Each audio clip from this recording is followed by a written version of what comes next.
Kenapa hari Sabtu disebut sebagai hari makar dan tipu daya? Inilah riwayatnya.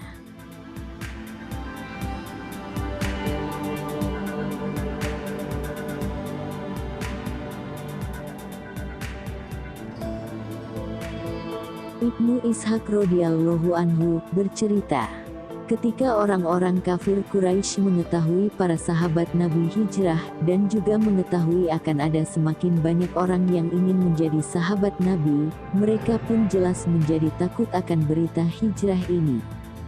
Sebab mereka tahu Nabi Muhammad akan memerangi mereka.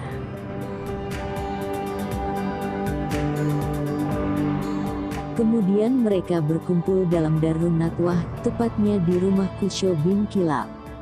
Dinamakan Darun Nadwah karena digunakan tempat untuk berunding. Orang-orang Quraisy tidak memutuskan suatu masalah kecuali di tempat itu.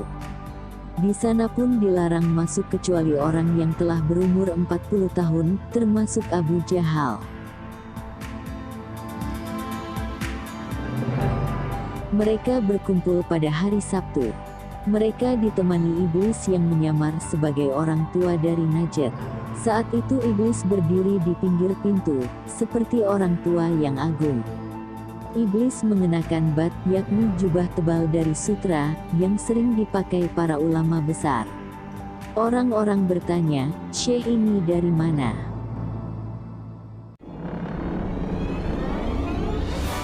Iblis menjawab, "Dari Najd." Iblis berkata, "Aku sudah mengetahui apa yang kamu putuskan. Dan aku pun datang untuk mendengar pembicaraan kalian. Mungkin aku bisa memberi pendapat atau nasihat untuk kalian."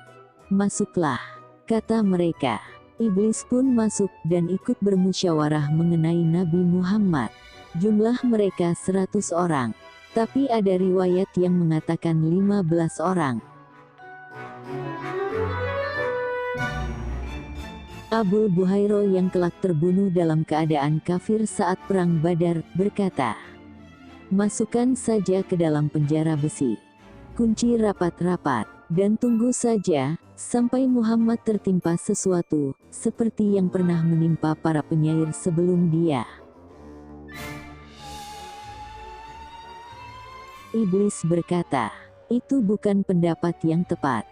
Demi Allah, andaikan kalian memenjarakan dia, pasti perintahnya mampu mengeluarkan dia dan menuju para sahabatnya lagi. Karena bisa dipastikan, para sahabatnya akan menyerbu kalian dan merebut dia dari tangan kalian. Dan mereka akan memperoleh pendukung lebih banyak dari golongan kalian dengan membawa Muhammad sehingga kalian terkalahkan. Cari pendapat yang lain."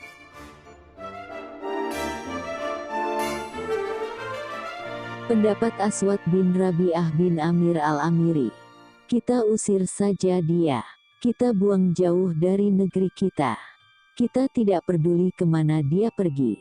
Iblis berkata, "Demi Allah, itu pun bukan pendapat yang tepat.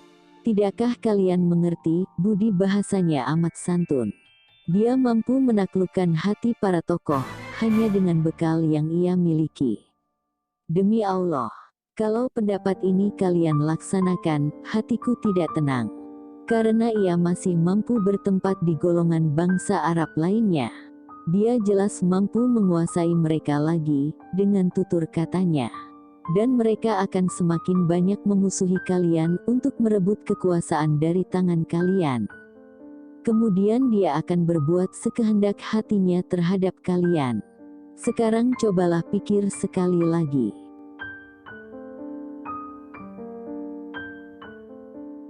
Abu Jahal berpendapat, "Demi Allah, aku punya pendapat yang kalian tidak terpikirkan.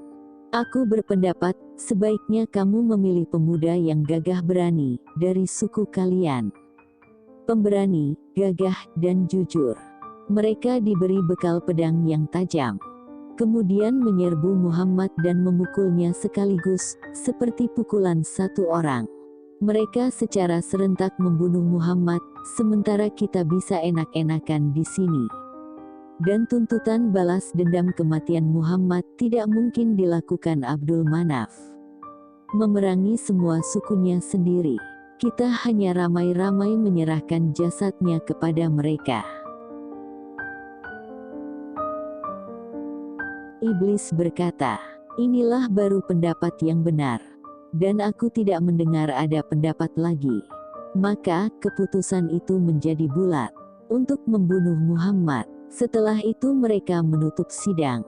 Malaikat Jibril kemudian mendatangi Nabi Muhammad.